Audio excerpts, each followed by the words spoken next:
والصلاة والسلام على من لا نبي بعده وعلى آله وصحبه ومن تمسك بسنته إلى يوم الدين وسلم تسليما كثيرا أما بعد. This inshallah bi'idhnillah will be the last class for Siyam. Alhamdulillah alladhi tatimmu bi ni'matihi as-salihat. All praise is due to the one by his blessing and by his bounty, how righteous actions become complete. And as we continue, or as we finish, we finalize and finish the chapter of Siyam.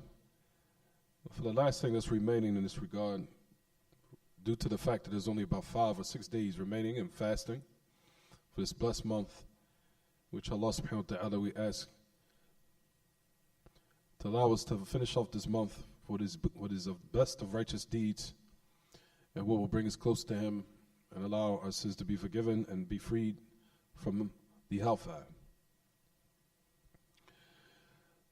We were discussing in regards to the last things in which, in this couple of minutes or these brief minutes, we'll talk a bit about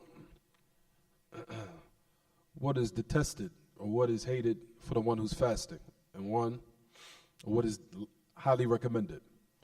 Either what is hated, not saying it's unlawful or impermissible, rather it's what? Yustahab or yukrah.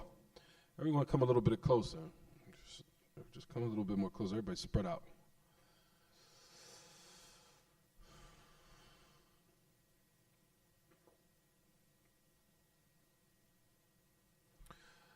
So you'll find, ya ma'ashar al-ikhwa, as we talked about and discussed from last class, from the things that are highly recommended and from the affairs that are detested, while one is fasting, or what is hated, not detestable, what is hated. As was asked about regard to هل الريق يفطر الصائم إذا بلعه. As it was asked the great Imam Sheikh Muhammad ibn Salih al-Uthaymin rahimahullah, هل الريق يفطر الصائم عفوا هل الريق يفطر الصائم إذا بلعه. He says the spit or saliva, does it break one's fast if he swallows it? And the Sheikh had answered, of course, no, there is no dalil for saliva to be gathered in one's mouth, and if he swallows it, that it breaks one's fast. As I was asked even a question about toothpaste and the usage of toothbrush while one is fasting. As he was asked also likewise the great Imam Sheikh Muhammad ibn Salih al-Uthaymin, as he mentioned and was asked, ما حكم استعمال السواك للصائم وكذلك استعمال الفرشاة والمعجون. What is the ruling regards to using siwak? I think everybody's familiar what siwak is. Siwak is the stick or the actual stick that one uses to brush or cleanse his mouth. MashaAllah, he brought one. Alhamdulillah. That's the siwak. Right in his hand. I don't think he saw it. He didn't see it. That's called siwak. Siwak is just to freshen or purify one's breath, similar to a toothbrush. That's all.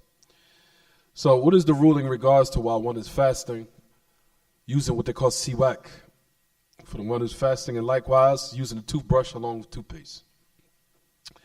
So he answered فأجاب فضيلته السواك للصائم سنة في أول النهار وآخره ولا أعلم حجة مستقيمة لمن قال إنه يكره أن يتسوك الصائم بعد الزوال لأن الأدلة في مشروعية السواك عامة ليس فيها ما يدل على التخصيص. وقد أورد البخاري تعليقا عن عامر بن ربيعة رضي الله عنه قال رأيت رسول الله صلى الله عليه وسلم ما لا أحصي يستاك وهو صائم وعلى هذا فالتسوك للصائم مشروع كما أنه مشروع لغيره أيضا. To the end of it. He is asked in regards, we give the answer, they're using the siwak for the sa'im. He said it's sunnah, whether it be in the first part of the day or the last part. He says, and I do not know any straight evidence for the one who says that it's hated for a person to use siwak after a zawal, meaning in the evening, the last part of the day. He said, due to the fact that there's evidence to show the legislation of using siwak that is general all throughout the day. He says, and thus there's nothing in those evidence and proofs that indicates of what they call takhsis, that there's some type of restriction or some type of specification of when it's used or when it's not used, or when the time you're supposed to use it or the time you're not supposed to use it. There's no specification in that. Rather, it's general. As Imam al-Bukhari, that he brought the ta'liq upon the hadith of Amir ibn Rabi'ah, the Sahabi of the Prophet ﷺ, that he said that I've seen the Messenger of Allah ﷺ, he says, more than I cannot count, or more than could be enumerated. He said, what cannot be counted. I've seen the Messenger of Allah ﷺ of how many times that cannot be counted that he was using siwak while he was fasting. So upon this is to show the usage of the siwak while one is fasting is what is legislated. Just as is legislated for what? For other than the times when it's fast, when one's fast, when one is fasting.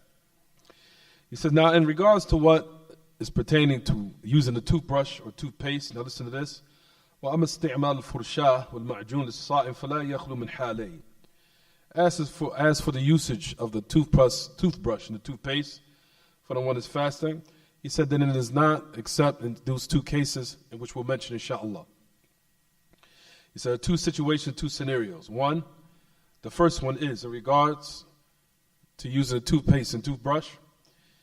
He says, أن يكون قويا ينفذ إلى المعدة ولا يتمكن الإنسان من ضبطه فهذا محظور عليه ولا يجوز له استعماله لأنه يؤدي إلى فساد الصوم وما كان يؤدي إلى محرم فهو محرم.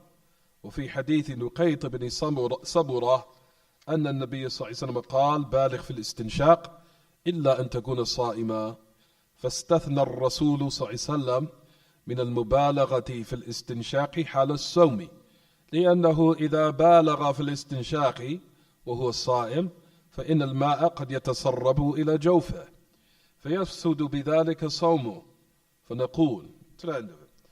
He says for first situation for regards to a person using a toothbrush and toothpaste while he's fasting, then it's a person that his situation whereas the penetration of the usage of him using the toothbrush and toothpaste is strong to the point where what? It will go inside the intestines or the intestinal tract or into the stomach.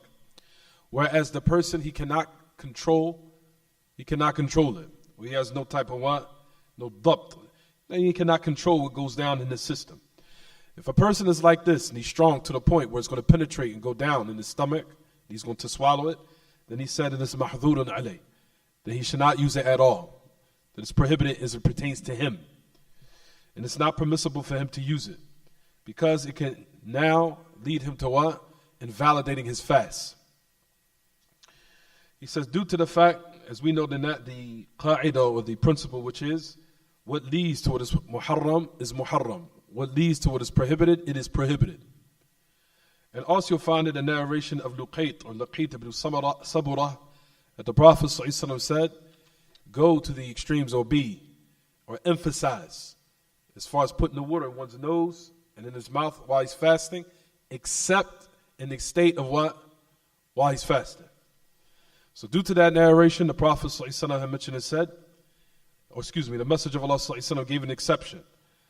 That a person that he put an emphasis in sniffing that water when he makes wudu while he's fasting. So if he puts that emphasis in sniffing, that's the origin, except while he's in a state of what, everyone? Except when he's in a state of what? Fasting. For if he's in a state of fasting, then he does not go to the extremes of sniffing the water up his what? Of his nose and in his mouth while he's fasting. Because the water, like we said, it can trickle down to his what? His intestines or into the insides of his body. And by that, it will invalidate his fast. He said, for verily, as we know, the problem is the ma'jun, is the toothpaste. One can use the toothbrush. You use the toothbrush to brush his teeth. Now this is the problem. When you use the toothpaste, as we know, like we said, if the penetration is strong, it goes down the system, and the person knows that this is his state of affairs, then it's not permissible for him to use the what? The toothbrush or the toothpaste. So he says in this particular instance, we say, عَلَى الْأَقَلْ نَقُولْ إِنَّهُ يُكْرَهُ. So we say at least that is what, as it pertains to this particular individual, that it's detested. He shouldn't do it. The second state or scenario, if a person ليست بتلك القوة, it's not that he's basically at ease and he feels secure that penetration is not going to be what? It's not going to be strong. Whereas he can now protect himself from the toothpaste actually being swallowed or being digested. If this is the case, then there's no problem for him to what? To use it. He says because the front of the mouth is just like I said, it's like almost as it's the outside part of it. Whereas a person, he can what? يتمضمض الإنسان بالماء. Just like when you person makes wudu. Of course, when you make wudu and you sniff in the water in, then we know that when he makes wudu, that he puts it in his mouth and he keeps it in the front of it while he's preparing for the salat and he spits it out. The same thing would be for this individual when he uses his what? The toothpaste and the toothbrush. If he feels secure that it's not going to be swallowed or be digested, then he keeps it in the front of the mouth. And this is the case where he makes wudu, where he swishes the water around the front of the mouth, then of course we know in this particular instance it does not what? Doesn't harm him. He said, فَلَوْ كَانَ دَاخِلِ الْفَمِ فِي حُكْمِ الْبَاطِنِ لَكَانَ الصَّائِمْ يُمْنَعْ مِنْ أَن يَتَمَضْمَضْ. He says, and if the case where the front of the mouth was just as if it's the back, he said, and if this was the case, and it's not the case, if this was the case, then a person would be prohibited to what? To basically use that water or put the water when he makes wudu in his mouth, similar to what we just mentioned a couple of minutes ago. Alhamdulillah, you guys understand. So, it's not to say, because some people out there that do say it's impermissible to what? Use a toothbrush and toothpaste in all cases. You can't do that, and it's not the case. We say at least that it's detested for the person that what? That he feels more than likely that he's going to swallow it or he's going to digest that toothpaste where it will invalidate and ruin his fast or invalidate his fast. Is it clear what I'm saying, everyone? And as regards to the one that he feels safe and secure, that he's not going to swallow it, he can keep it in the front of his mouth, then we say that a person can use it, but he has to be very cautious. He has to be very what? He has to be cautious. Is it clear, everyone? طيب. What about the person that says ما حكم السواك للصائم مع ما ينتج عنه من طعم وقطع صغيرة? What is the ruling in regards to siwak, of using the stick or the siwak for the person fasting, despite of what comes as a result of its usage, a taste or little particles? Now, what is the hukum? Alhamdulillah, our brother Amir just answered, he said it's still permissible, regardless.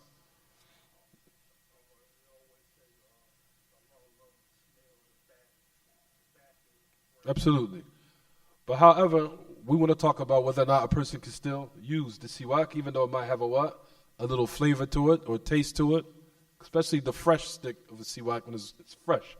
Sometimes it might be a little what? A little taste that comes with it. And while you're using it, little particles break off.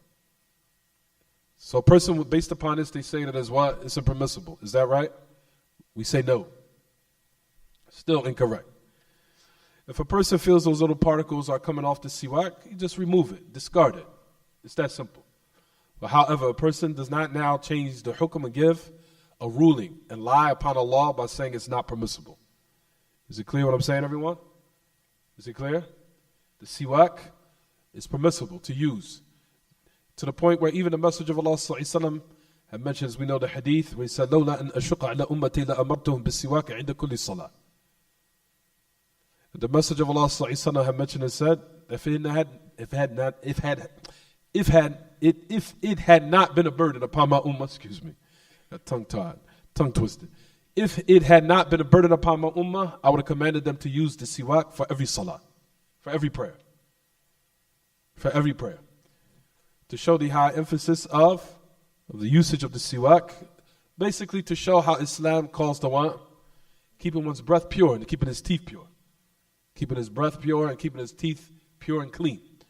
To the point where in another narration the Prophet ﷺ also mentioned and said, فَمَطْهَرَةٌ لِلْفَمْ مَرْضَاتٌ لِلرَّبِّ.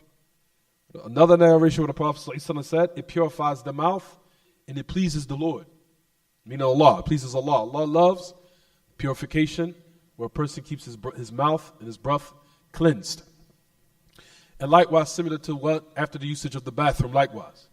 So, as we'll talk about in the ayah of what was revealed to the people who had tried to cause deceit or cause dissension and confusion amongst the believers. When Allah subhanahu wa ta'ala revealed the ayah, Surah At-Tawbah, exposing their plot, He says, فِيهِ رِجَالٌ يُحِبُّونَ أَن يَتَطَهَّرُوا وَاللَّهُ يُحِبُّ الْمُطَّهِّرِينَ. After He had exposed the plot of those who tried to cause dissension and cause a plan to separate the mu'mineen by building Mesh al-Dirar, if you notice in the last part of that ayah, Allah subhanahu wa ta'ala says, in there, amongst them, meaning in the same area, not the people who tried to cause mischief, meaning in the area where the masjid is, there are people who are in that particular vicinity. He said, there are men who are رِجَالٌ يُحِبُّونَ أَن يَتَطَهَّرُوا. There are people who love to be purified. And Allah constantly loves those who keep themselves purified. If you go back to the ayah and the tafsir of it, the Prophet ﷺ had asked them, what is it that you do that Allah subhanahu wa ta'ala loves? In regards to what was mentioned in the ayah, of course, the Prophet ﷺ asked, what is it that you do that Allah ta'ala praises you in the ayah? So they said, after we use the bathroom, he says, from our ways that we used to do and our practices, we always use water to make sure that we were cleansed after we finish using the bathroom, whether it be urine or whether it be defecation, to make sure that we were what? That it was removed thoroughly, meaning that we were clean. He says to the point where Allah ta'ala revealed an ayah pertaining to showing how Allah loved this act they did. Of what? Of showing and keeping themselves purified. So it's not just in the mouth, but also in regards to the body, likewise. طيب. Next question. We already discussed that. What is now the ruling? ما حكم بلع الصائم البلغم أو النخامة? What is the ruling in regard to one who swallows, meaning the sa'im that he swallows mucus or balgham? Where did I put it at? I don't know what it. No. What is the ruling in regards to of the one who's fasting? That he swallows what they call nukhama. Nukhama is basically when you bring it up yourself, or gather it in your mouth. I don't know, how do we say that in English? Like now, that people say hog spit. I'm going to come with a little bit more word that's a little, like accent. That's belgham. That's just how they translate it. Phlegm. Belgham. Like either phlegm or nukhama. Nukhama, it sounds like the word. Nukhama. Yatanakham. To bring it up or bring the actual mucus up while one is fasting.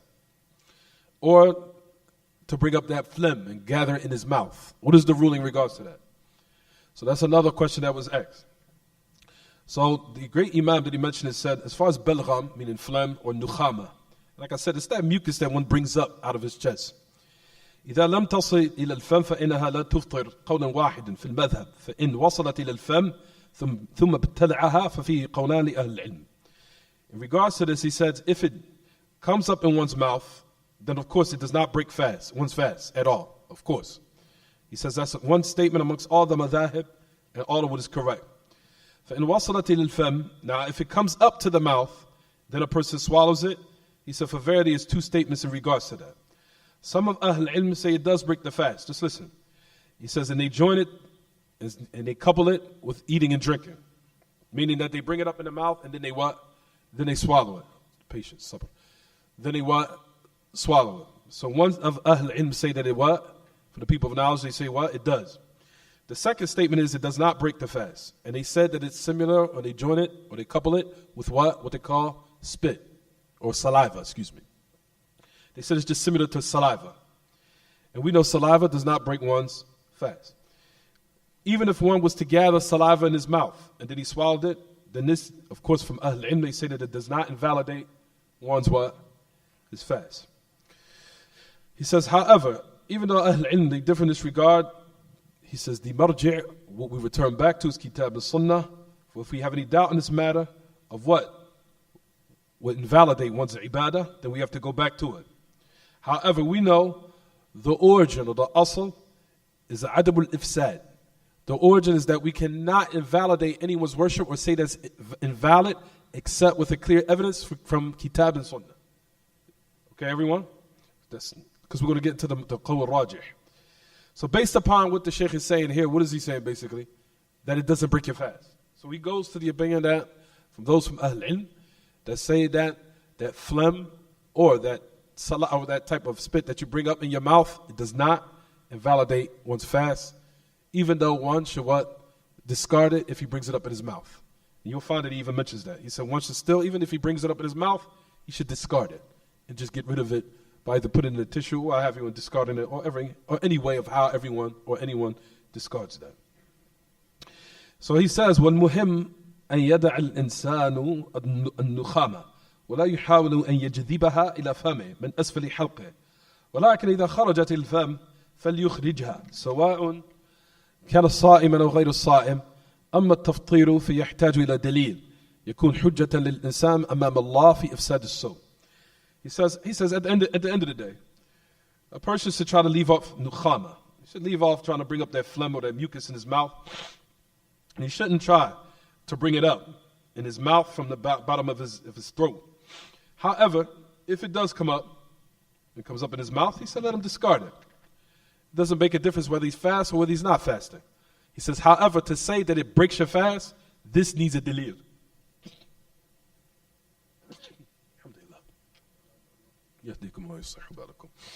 He says, for to say that it totally nullifies or invalidates one's fast, then this needs a clear evidence from Kitab and Sunnah. Because this will be a proof for a person when he meets Allah subhanahu wa ta'ala on the day of resurrection for a worship that we consider to be invalid. He has to have some type of evidence. Because we know Allah subhanahu wa ta'ala on the day of resurrection, everything Allah subhanahu wa ta'ala will bring is clear evidence and proof. Nothing is going to be based upon feelings.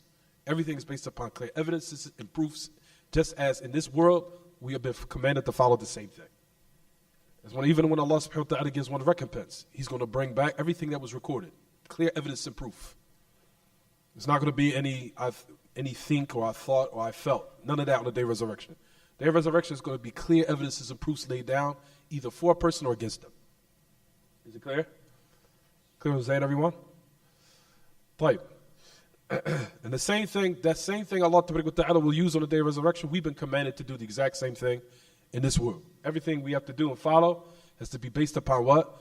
Clear evidences and proofs, not based upon our emotions and how we feel. Is it clear, everyone? Because a lot of people follow that these days. One day I feel this way, tomorrow you might feel another way. So you're going to follow based upon what you feel? Feelings, you'll find that even the great Imam Shaykh Uthaymeen, he says, Al-Awasif, he says, Al-Awatif Awasif. إذا لم تتقيد بالشرع. He said feelings or emotions are like storms. He says if it's not restricted or bonded by the chains of the Kitab and Sunnah. If it's not bonded and basically putting it in its proper place. He says al-awatif awasif. He said that the what? Feelings and emotions are storms. It could be erroneous, it could be dangerous. And how many people do we know that follow their emotions? In my heart, I feel this is the right thing. And then they found out at the end of the day, it was something that was absolutely wrong. Right? طيب. تفضل. Say it again.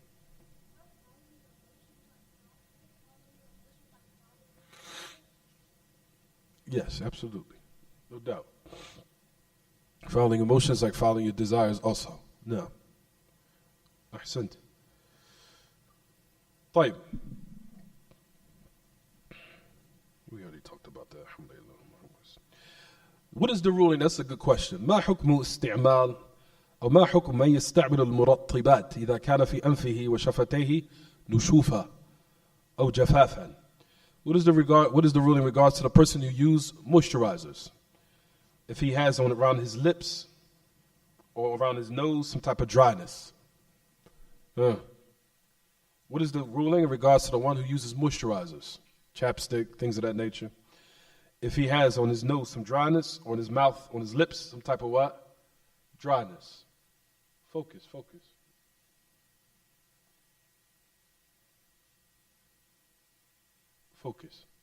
It's not time to play. Unless you're going back there, y'all play, inshallah. Type. Nushufa. If a person has some type of dryness around his nose or his two lips, Is it permissible for him to use moisturizers while he's fasting? What do we say, everyone? Since what we've been talking about so far, what do we say? So we say it's what? Permissible.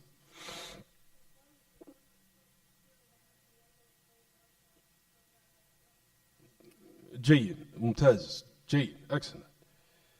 He says يجد بعض الصوام نشوفة في أنفه أحسنت ونشوفة في شفتيه فلا بأس يستعمل الإنسان ما يندي الشفتين والأنف من مرهم أو يبله بالماء بخرقة أو شبه ذلك لكن يتحرز من أن يصل شيء إلى جوفه من هذا الذي أزال به النشوفة وإذا وصل شيء من غير قصد فلا شيء عليه كما لو تمضمض ووصل إلى جوفه فإنه لا يفطر بهذا. He says some of the people who are fasting, they find dryness in their what? Around their mouth, or dryness around their lips. He said there's no problem that a person uses what moisturizes his lips and his nose of cream, or what moisturizes it or gives it moisture with water, with some type of washcloth, or he wipes it over his mouth or his lips or his nose, or anything similar to that. He says, and just like Ibrahim said, however, let him be cautious that something does not go inside of his what? His intestinal tract or in the insides. He says from this thing that he used in order to remove that dryness. However, if something was to go down unintentionally, then there's nothing upon him. Just as a person when he uses or he tries to wash or cleanse his mouth off with the water or make wudu, and a little bit might accidentally go down in his system, then it does not break one's fast. Is it clear, everyone? Right. What about the question? هل يجوز للصائم أن يقبل زوجته أو يداعبها? Is it permissible for the one who's fasting to kiss his wife or to fondle with her or play with her? To fondle with her or play with her. We said last class, alhamdulillah, for the hadith which we took, يجوز أن يقبل زوجته ويداعبها وهو صائم إلا أن يخشى فساد صومه بإنزال المني. It's permissible for the one fasting to kiss his wife and to fondle with her while he's fasting, except in the state if he's afraid that his fast will become invalid by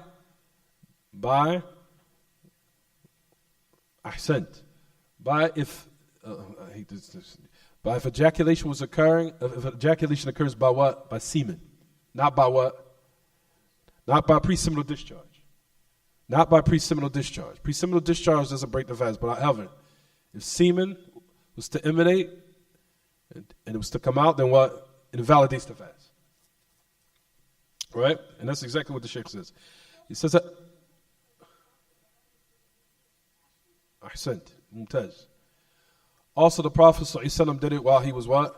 Fasting. However, it says in the narration, لَكِنَّهُ كَانَ أَمْلَكُكُمْ لِإِرْبِهِ. As the Prophet ﷺ said, كَانَ يُقَبِّلُ أَزْوَاجَهُ وَهُوَ صَائِمٌ ولكنه كما قالت عائشة أمنا رضي الله عنها وأرضاها وكانت أملككم لإربه. To the end of the narration. The Prophet ﷺ would kiss his wives while he's fasting.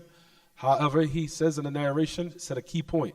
He was the most controlling of amongst you in regards to his desires. He was the most controlling of amongst you of his desires. So a person now can kiss his wife, except that if he's afraid that he's going to validate his fast by ejaculation, in which semen will emanate, like we said. Now, if semen was to come out, for verily here in this instance, then what everyone, his fast is what? Invalid, right? His fast is what? Invalid. If it's during the day of Ramadan, of course, if semen was to come out, what is upon him? It's upon him 3 affairs, or 4, or 5. For number 1, out of respect and reverence for the time, or this virtuous time that we're in, then you have to abstain from food and drink till the sun comes down, until the sun goes down, and to respect the, as they say, hurmatul waqt, the sacredness of the time, because it's a sacred time we're in right now. It's a sacred time, and in order to respect and have reverence for that time, he would still abstain from food and drink due to the fact that he broke his fast by an affair that's not legislated or justifiable from Kitab and Sunnah. That's number 1, right? Number 2, he will have to what? Of course, he will have to make a ghusl. He have to make a ghusl. Number 2, he will have to make tawbah. because he fell into a major sin. Number 3, you have to make that day up after the month is over. Then, of course, number 4, you have to make a ghusl. But due to the fact that he invalidated his fast by something that was not legislated, or something that was not justifiable, or that which was an excuse from Kitab and Sunnah, then he fell into major sin, which was binding upon him to make tawbah to Allah subhanahu wa ta'ala. Because he fell into a kabira min kaba'ir al-dhunub. So that's what's upon him. Does he have to now put forth an expiation? Or fidya? Or not fidya, expiation, kafara, Kafara. Does he have to put forth an expiation? Because semen came out. No, he doesn't. Why? No. Something a little bit more explicit. Something a little bit more in detail, more in depth. Because there wasn't any intercourse. There wasn't any actual intercourse did not take place. I hate to use my actual intercourse didn't take place. If intercourse takes place, then what? It validates the siyam along with a what? Along with expiation. So in his case, Abdul Mateen, he's excused because he's sick.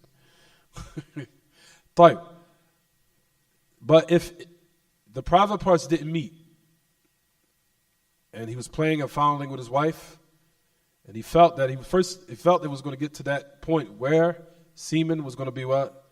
Was going to be emanated, or that semen was going to be ejaculated, or not, I would say ejaculation, but actual semen was going to come out. Then, if that was the case, then what, everyone? It invalidates the fast, but he does not have to perform a kafara due to the fact that actual intercourse did not take place. But if intercourse take place, you have to perform tawbah, you have to make tawbah or perform tawbah along with the expiation. But if the private parts did not enter each other, then it's upon him tawbah. And the other affairs we just mentioned, which is what? Which is he had to abstain from food and drink for the rest of the day, and also likewise he had to make that day up after the month of Ramadan. Jayyid. طيب. We already talked about ghiba and namima. I think you guys don't know that ghiba and namima, does it break your fast? Tail carrying and backbiting and lying and evil and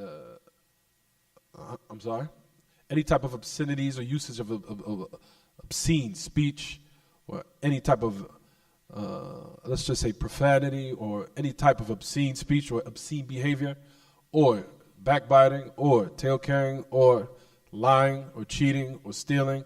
Does these things nullify your fast? Does it nullify and break the fast? What did we say? Ahsant. So Ibrahim says no. Amir gave another benefit which says no, it diminishes the reward, lessens the reward. So upon that, what does that mean? It doesn't invalidate the fast.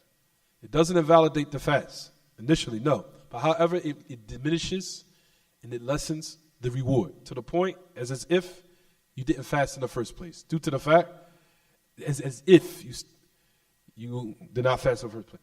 It removes the actual responsibility as far as the obligation, it removes it. But as far as Allah subhanahu wa ta'ala accepting it to the point where you will get your full reward of it, then that's that's where the problem is in regards to these actions. So it will diminish the reward, and it will diminish it to the point as if you did not fast in the first place. Due to the fact we know the hadith of Abu Hurairah, and the majority of the ahadith of the Prophet ﷺ in Siyam, in regards to these matters, talking about leaving off ghiba and namima, a lot of those ahadith are upon Abu Hurairah radiallahu anhu. One of them is where the Prophet ﷺ said, رُبَّ صَائِمٍ لَيْسَ لَهُ مِنْ صِيَامِهِ إِلَّا الْجُوعُ وَالْعَطَشِ. And another narration it says, وَرُبَّ صَائِمٍ حَظَّهُ مِنْ صِيَامِهِ الْجُوعُ وَالْعَطَشِ وَرُبَّ قَائِمٍ حَظَّهُ مِنْ قِيَامِهِ السَّهْرِ. To the end of the narration. And the Prophet ﷺ also said, مَنْ لَمْ يَدَعْ قَوْلَ الزُّورِ وَالْعَمْلَ بِهِ وَالْجَهْلِ فَلَيْسَ لِلَّهِ حَاجَةٌ فِي أَنْ يَضَعْ طَعْمَهُ وَشَرَابَهُ. There's another narration which says, مَنْ لَمْ يَدَعْ الْخَنَى وَالْكَذِبِ فَلَا حَاجَةَ لِلَّهِ أَنْ يَضَعْ طَعْمَهُ وَشَرَابَهُ وَأَنْ يَضَعْ طَعْمَهُ وَشَرَابَهُ. To the end of it. The Prophet ﷺ said, how many people have fasted? He says, and they did not have any reward of their fasting except mere what? Or they did not have anything of their fast of true benefit except mere what? except hunger and thirst. That's all you got out of it. That's all you received from it as far as your reward. It says, how many people have stood in the night to pray? Meaning, people complaining, people, oh man, this is too long. Man. That's why brothers and sisters should be careful when they stand up and they're complaining and moving and it's too long. Listen to the hadith of the Prophet ﷺ. He said, how many people have stood in the night? They had nothing from it except mere sahar, just staying up late and being weary and tired. Why not contemplating the reward with Allah? If a person is tired, just sit down. And I tell brothers that. If you feel like you're getting exhausted, get a chair and sit down. But there's no need to complain. Is it clear what I'm saying, everyone? Just get a chair and just sit down and do your worship. Allah Ta'ala doesn't burden a soul beyond its capacity. Fine. So those narrations that are like of them, and likewise the other hadith of, who again, Abu Hurairah radiallahu anhu, who does not leave off قول الزور والعمل به والجهل فليس لله حاجة في أن يضع طعامه شرابه. He says, whoever does not leave off obscenities or profanity or vile, vain speech and behavior and etiquette and bad mannerism and all these different type of affairs of ghiba, of backbiting, tail carrying, false speech, lying, cheating, stealing, all these type of affairs, whoever does not leave them off, and also not being forbearing, for verily Allah Ta'ala is not in need of him leaving off one's food and his drink. Meaning Allah Ta'ala, this is not the type of siyam that Allah Subhanahu wa Ta'ala wants from his ibad, from his worshippers. That they what? That fasting is not just from food and drink, but it's also to teach one and to have him acclimated to having profound good etiquette and character. Is it clear one, everyone? So siyam is not just about leaving off food and drink and one's desires during the day.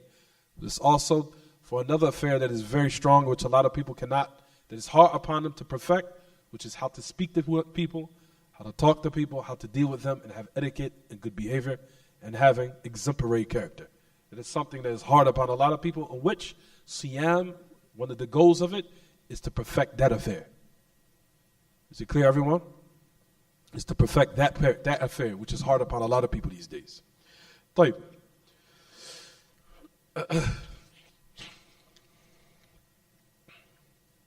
Another question.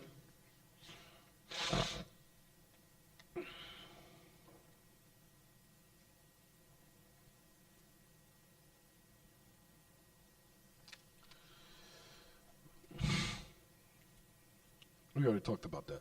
What about in regards to ما حكم المبادرة بقضاء رمضان?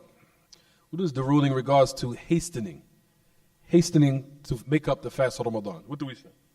For those who broke their fast, either justifiably from an excuse from Kitab al-Sunnah, maybe one was sick, or the woman was pregnant, or one had a chronic illness, or what have you, to the end of it.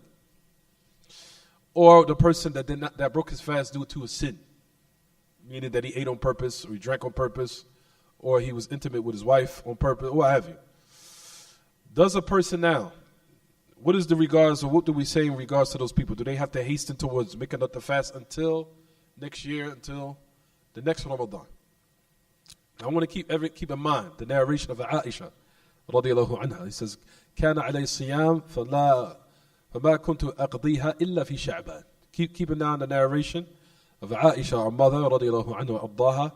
She says, it was upon me to fast, and she says I wasn't able to make it up except in Sha'ban for next year, for the next Ramadan started. So keep that narration in mind. So keep it in mind. Right. So what do we say in regards to making it up? Because there is some rumors out there that people say that upon a person, if he breaks his fast or he waits till after the next year, to the next Ramadan. So not only does he make the day up, but they have to also feed or poor or feed an impoverished indigent or impoverished person, or poor one, or one who's poor or one who's impoverished, or from the indigent. The person has to feed them.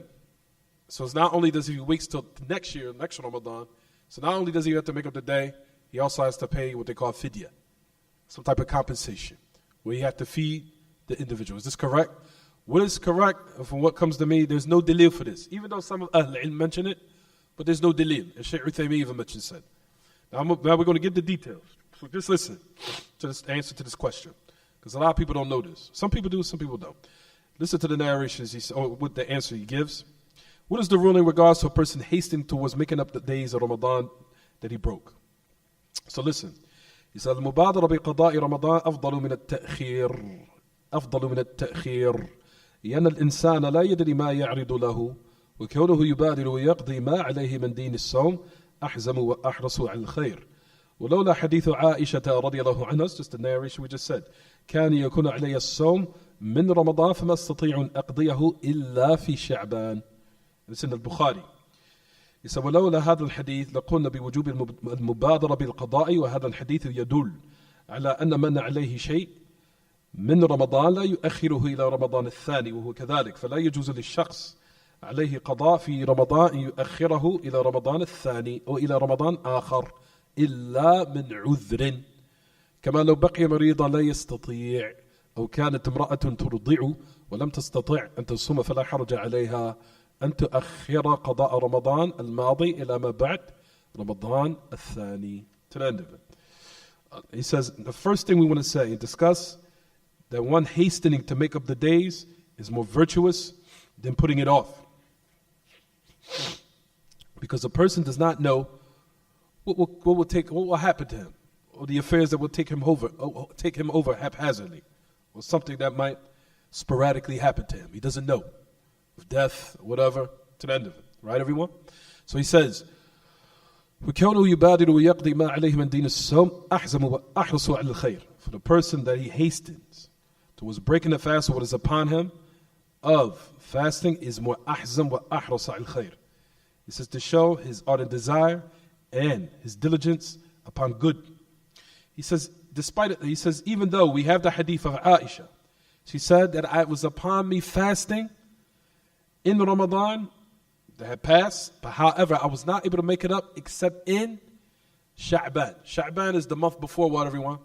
Ramadan, right, everyone? But however, she's talking about the following what? The following what? Of next year.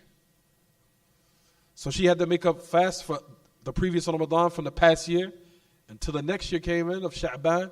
She would make it up then. Just listen. This narration is to indicate, this narration, this hadith, it indicates that a person that has upon them days of Ramadan, that he should not make it up until the next Ramadan starts or initiates, right? He says, and that is the case. وَهُوَ كَذَلِكَ. That's the case. For it's not permissible for a person who has upon him the days of Ramadan to make up, that he puts it off to the next Ramadan, except from an excuse, except that he has an excuse. Meaning, for example, that he remains sick, he wasn't able. Or a woman that she breastfeeds. Or she's not able to fast at all. Or she's not able to fast, She's not able to fast during those days until the next year comes in. Maybe it's something that was holding her back, such as breastfeeding, or what have you. Or she was sick, or she remained sick. There's no problem upon her to what? To put it off for the next year, of course, or to put it off. Even to the point, he says, لا حرج عليها تؤخر قضاء رمضان الماضي إلى ما بعد رمضان الثاني. Due to the fact that they have an excuse and they put it off to the next year, even if it's to the next Ramadan, and they have those excuses and those that are justifiable from Kitab al-Sunnah, then she still can what? Put it off. If she's sick, even if another Ramadan comes in. Even if another Ramadan comes in.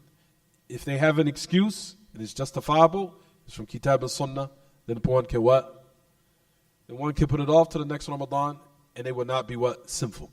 The person is sinful for a person that breaks the fast due to an excuse that's not been legislated from Kitab al-Sunnah. That's number one. And number two, he has the ability to make it up. If a person puts it off and he procrastinates to the point where another Ramadan starts or initiates to the next year, then he's sinful. However, does he have to now make up the day along with feeding a person who's poor? We say no.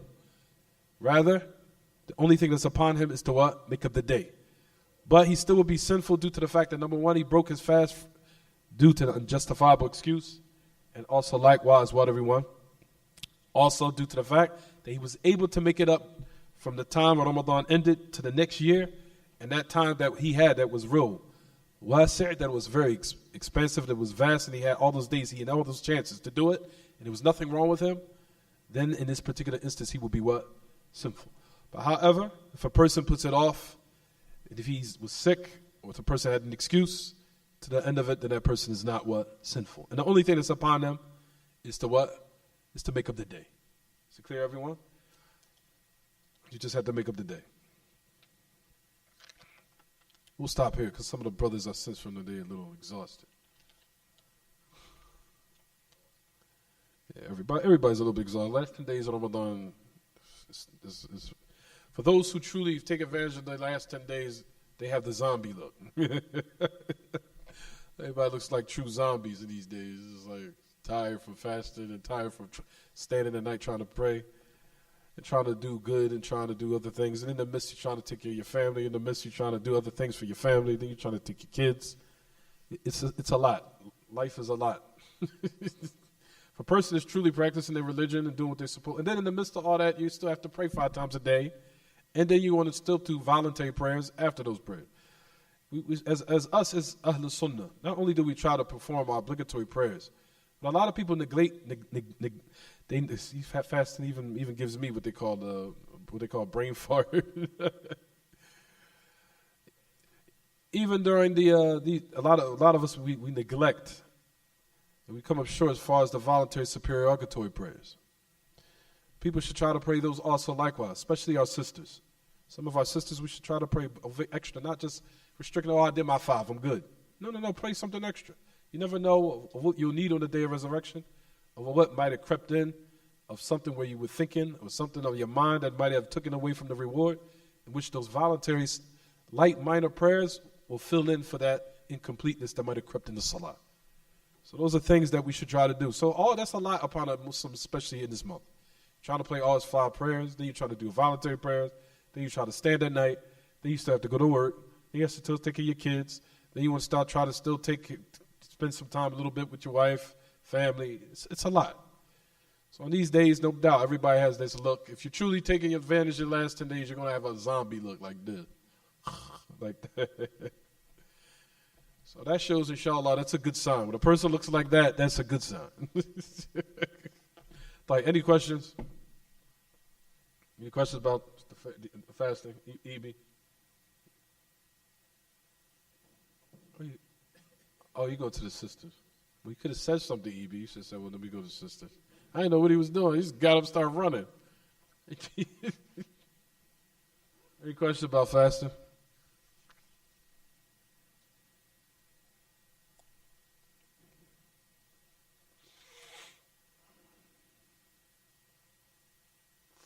We're not like those who try to say for the Eid, we're going to compete in fashion, take pictures on fashion and all this other nonsense. That guy, may Allah subhanahu wa ta'ala misguide that guy. That guy. Man, people need to be worried about Siyam being accepted by Allah. And here you are trying to prepare the people for a fashion show to take pictures on the day they eat. For people who knows what I'm talking about, they know exactly what I'm talking about. You know exactly what I'm talking about. That guy, man. Hashtag Eid fashion. Yeah, are you serious? And if you don't come in that day looking good, you're going to feel bad that day. Some people really are struggling out here. They doing bad. They're trying to keep their head above water. You really going to try to make them, putting them in a situation that, oh man, everybody looks so nice. They wearing Gucci. They wearing Hermes pocketbooks. They're wearing Cartier glasses. Man, I can't be like down with you guys. You serious? So you want to make a person feel sad just because they don't have it? They might not have it at all. You're going to feel bad you come here and you ain't dressed properly. That's just what he said. I'm like, what planet they get this guy off of? A person that's maftoon, ask Allah subhanahu wa ta'ala to protect us. A person that's put to trial and test by money, wealth, and women, and being amazed at yourself. That's what comes to my mind when I look at him. Allah has tested you with money, wealth, women, and being amazed at yourself. You can just smell it just as soon as you look at him. I can't even look at him. When somebody sent it to me, like, why you want to? You just irritated me. I don't even want to look at this.